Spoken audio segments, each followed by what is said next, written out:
Hello मेरे प्यारे बच्चों, आप सभी का अंकित एकेडमी में बहुत बहुत स्वागत है। भैया मैं एक टॉपिक लेकर के आया हूँ, क्लास 11th का टॉपिक है मैथ का। ये बहुत ही इंपॉर्टेंट है। जो भी बच्चे इस चीज़ को करने में परेशान रहते हैं, इस चीज़ को सॉल्व करने में परेशान रहते हैं, देखेंगे क्या है यहाँ पे। रोस्टर रूप को समुच्चय निर्माण के रूप में लिखना है। ये रोस्टर रूप कहा जाता है, जिसमें डायरेक्टली नंबर भैया इंसर्ट किए रहते हैं। जो अवयव जो है नंबर के रूप में लिखा रहता है, और जो स्टेटमेंट के रूप में लिखा रहता है उसको भैया क्या कहते हैं, सेट बिल्डर फॉर्म, यानी समुच्चय निर्माण विधि। ठीक है, आइए हम लोग सीखते हैं, जरा ध्यान देना क्या किया जाता है। ये मान लो कोई सेट है, पहला सेट है आपका। तो पहले सेट को जब हम लोग किस विधि में लिखेंगे भैया, समुच्चय निर्माण विधि में लिखेंगे। तो कैसे लिखेंगे जरा ध्यान दो। हम लोग लिखते हैं क्या कि यक्स सच दैट, यक्स ऐसा है कि, यक्स क्या है बताइए यहाँ पे। यक्स आपका भैया है 2, ठीक है 2 ही दिख रहा है ना। और कैसे दिख रहा है जरा सोचो। 2 गुणे 1 है क्या, 2 गुणे 2 है क्या, 2 गुणे 3 है क्या, क्या है चेक किया जाए तो 2 1 के 2 होता है, 2 दूना 4 होता है, 2 3 6 होता है, तो नहीं है। ऐसे सोचना पड़ेगा कि कैसी सीरीज है। ठीक है, ये चीज़ आप सोचेंगे। आप ऐसे भी सोच सकते हैं क्या कि 2 का पावर 1, 2 का पावर 2, देखो ना 2 का पावर 3, तो हो रहा है कि नहीं बताओ। तो 2 का पावर क्या हो रहा है भैया, n हो रहा है, हो कि नहीं बताओ। तो आप लिख सकते हैं x such that x equal to कितना होगा भैया, 2 पावर n होगा। समझे ना।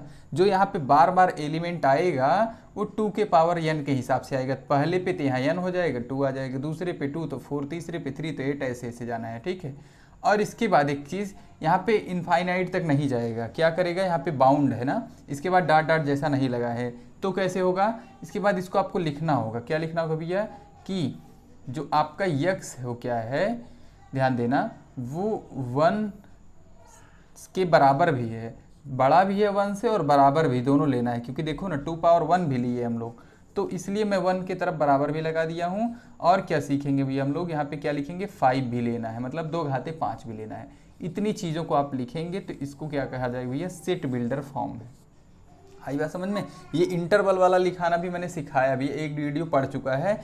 बेसिक मैथ समझ के पढ़िएगा इसको। जो भी बच्चे पढ़ चुके हैं, कन्फ्यूज़न है उसको दूर कर सकते हैं। ऐसे को इंटरवल, इसको भैया क्या बोलते हैं, ऐसे को इंटरवल रूप कहा जाता है। ठीक है, ऐसे को समुच्चय निर्माण विधि कहा जाता है। तो मैंने बताया था कि अगर वो एलिमेंट भी ले लेते हैं तो हम लोग बड़ा या छोटा के साथ बराबर भी इंक्लूड करते हैं। ठीक है, चलिए इधर चलिए, इस पे ऑब्जर्वेशन बढ़ाइए, क्या है देख के पता चल जाएगा। थोड़ा बहुत कभी कभी सोचना भी पड़ जाता है। तो यहाँ जरा सोचो, 1 है तो 1 है, पहले पे 1 है, दूसरे पे 4 हुआ, मतलब 1 का स्क्वायर, 2 का स्क्वायर, 3 का स्क्वायर, बोलो कहाँ तक गया है, 10 के स्क्वायर तक गया। इसको कैसे लिखोगे, लिखोगे भैया क्या, x such that x is equal to कितना बताओ।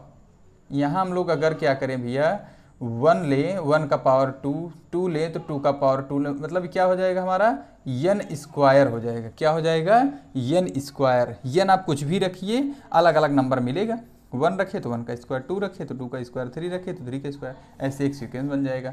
ठीक है, अब ऐसा भी लिखना होगा, क्यों, क्योंकि देखो ना बताना होगा ना कि कहाँ से कहाँ तक ले रहे हैं हम लोग। ठीक है, तो भैया 1 भी लिया है ना, तो हम लोग का जो x होगा वो क्या होगा, 1 मतलब जो हमारा x होगा 1 के बराबर भी होगा और छोटा भी होगा, और कहाँ तक भैया 10 के बराबर और छोटा होगा। ठीक है, इसको हम लोग ऐसे पढ़ते हैं, x हमारा भैया 1 से क्या है, बड़ा और बराबर है, और 10 से छोटा और बराबर है। तो आपका ये दूसरे का भैया हम लोग क्या लिख दिए, सेट बिल्डर फॉर्म। आगे चलो, यहाँ क्या करेंगे भैया हम लोग, इस टाइप का बनाएंगे। तो ध्यान दो, ए को जब आप क्या लिखोगे, रोस्टर रूप में लिखोगे तो क्या लिख पाओगे, पढ़ो इस बात को, यहाँ इसको पढ़ोगे तो समझ जाओगे। और यहाँ पे लिमिट दे दिया है कि कहाँ से कहाँ तक जाना है, ये लिमिट डिसाइड करता है कहाँ से कहाँ तक जाना है। ठीक है, एक पूर्णांक है, पूर्णांक कहाँ से कहाँ तक होता है, पूर्णांक भैया माइनस अनंत से प्लस अनंत तक होता है, आप लोग सभी जानते हैं। ठीक है, लेकिन आपको सब कुछ नहीं लिख लेना है, आपको क्या करना है, -3 से बड़ा लिखना है। ठीक है, -3 से बड़ा कौन होगा, ये -2 होगा, फिर कौन होगा, -1 होगा, फिर 0 होगा, फिर 1 2 3 4, इसके बाद ये 5, इसके बाद 6, 7 नहीं लेना। यहाँ बराबर और बराबर वाला साइन नहीं है, अगर बराबर लगा होता ना तो 7 को भी लिखते। देखो यहाँ नहीं बराबर है तो नहीं लिखा हूँ। इधर चलिए, यहाँ क्या करना है भैया, बी का क्या क्या एलिमेंट आएगा, बी का एलिमेंट कौन कौन आएगा, ये 6 से कम प्राकृतिक संख्या है। प्राकृतिक संख्या भी ये कहाँ से शुरू होती, 1 से।